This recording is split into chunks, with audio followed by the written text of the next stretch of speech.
Ketegangan di perbatasan Thailand-Kamboja kian memanas setelah Angkatan Laut Thailand mengerahkan sejumlah kapal perang pada Sabtu 26 Juli 2025 memasuki hari ketiga konflik bersenjata.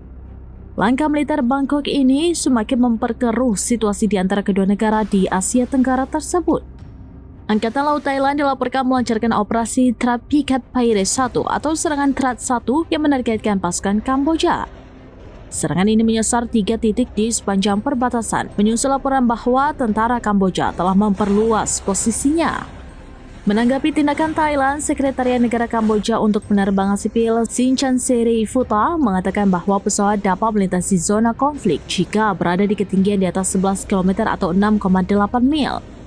Sebelumnya, militer Thailand juga telah mengerahkan 6 jet F-16 miliknya ke Kamboja yang mengakibatkan kerusakan pada 2 target militer di wilayah Kamboja. Sebagai balasan, Kamboja turut melancarkan roket dalam pertempuran tersebut. Kedua negara kini saling menuduh sebagai pihak yang memulai baku tembak.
Download Tribun X sekarang, menghadirkan lokal menjadi Indonesia.